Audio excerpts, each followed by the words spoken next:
अब बताओ सर, आप भी तो इथेनॉल के चैंपियन बन के घूमते हो ना सर। नहीं, मैं कोई चैंपियन सर्टिफिकेट मांगने नहीं घूम रहा। ये ठीक नहीं, ऐसा मैंने कहा नहीं। ठीक है, आपने क्या कहा? मैं आपको एक मिनट पहले सुन लीजिए। बोलिए। आपको स्वातंत्र है कि आप 100% इथेनॉल उठा दो। वो बात ठीक है, मैडम जल्दी मत करिए, थोड़ा समझ लीजिए। ठीक है, आप बताइए।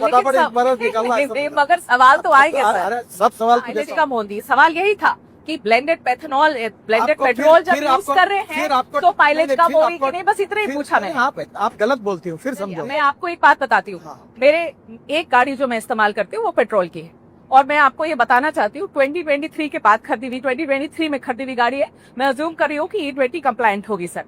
मेरी गाड़ी पहले मुझे एवरेज लगभग 10 से 11 दे रही थी सिटी के अंदर, जो गाड़ी मुझे 7 की एवरेज दे रही है, और मुझे समझ में नहीं आ रहा कि गलती कहाँ करी है हमने। वही ट्रैफिक है, वही रोड है। आपने एवरेज कैसे चेक किया? सर हम तो माइलेज के हिसाब से ना, जैसे हमेशा चेक करते हैं वैसे चेक करते हैं।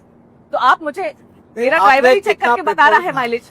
देखिए, हाँ, आपकी गाड़ी आप सर्विस स्टेशन में अथोराइज कंपनी के डीलर के पास भेजे, और वहाँ मशीन होता है। ठीक है, एवरेज अपने आप और मैं अपने गाड़ी में नहीं चेक कर। ठीक है, उसको एक मशीन होता है, वो मशीन किसी के घर में नहीं होता है। ठीक है, वो वहाँ होता है, वो चेक करिए। पर आप नहीं मानेंगे कि ब्लेंडेड पेट्रोल की वजह से मेरी माइलेज कम हुई है, आप नहीं मानेंगे। और अगर फ्यूल की वजह से मेरी माइलेज कम हुई तो नितिन गडकरी जी क्या करेंगे, क्या मदद होगी मेरी, बताइए। मेरी बात सिद्ध तो होने दो, मैं जल्दबाजी क्यों करती हूँ? आपके कंज्यूमर कोर्ट में केस डाल सकती है ना। अब मैं ये सब करने जाऊँ, हाँ? ऐसे 2-4 नाम अगर ध्यान में हो तो बताइए मुझे। नहीं तो मैं अपनी कंप्लेन भी डालूंगी। कंप्लेन में तो अभी तक आपने गई नहीं डीलर के पास। नहीं तो अब डीलर के पास जाने के बाद ही आऊंगी आपके पास। तबीयत खराब हो गई, हाँ, तो घर में बैठ के डॉक्टर को गालियां दोगी क्या? घर में बैठ के कोई किसी को गालियां नहीं दे रहा है नितिन सर, ये बहुत ही गलत बात है। इतने सारे लोग अब बना के अपनी वीडियो और रील डाल रहे हैं। नितिन गडकरी जी, पहले आप तो पहले बता दो कि किस ईमेल आईडी पर लिखना है। सोशल मीडिया पे हाँ,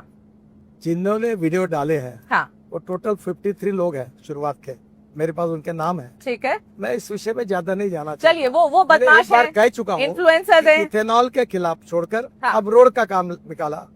अभी रोड में गड्ढे पड़ रहे करके फोटो डाल रहे हैं। यहाँ तक पूछना पड़ेगा आपसे, वो भी पूछना ही पड़ेगा आपसे। गड्ढे तो थे ही, अरे भाई, कोई नहीं जान के बना दिया क्या किसी ने? आप एक पूछ रहा हूँ। हाँ, वो पेड कैंपेन बोलेंगे, आप कहेंगे सब पेड कैंपेन है, सब ऐसे लोग हैं। ऐसे नहीं, जनता के भी सवाल है ना सर, कभी तो मान लेना चाहिए। अभी आपके पास तो पेट्रोलियम मिनिस्ट्री है नहीं, एक्चुअली जनता सारे सवाल आपसे पूछ रही है, क्योंकि आप इथेनॉल आप इथेनॉल के ब्रांड एम्बेसडर बन के बैठे हुए। सर इसके बावजूद भी पेट्रोल के दाम कम क्यों नहीं हुए? सवाल ये है। ये सब सवाल आप पेट्रोलियम मिनिस्टर को पूछो। ये बढ़िया है। अभी आप देखो, आप क्या करती है? हाँ। आप तबला रग्गा बजाती है। अरे क्या तबला बजाती हूँ? आप अभी मुझे पूछ रहे हैं कि तुम पेट्रोलियम मंत्री हो गए, ये भी तुम बोलोगे, और फिर मुझे सवाल पूछते हो जवाब। तो सर आप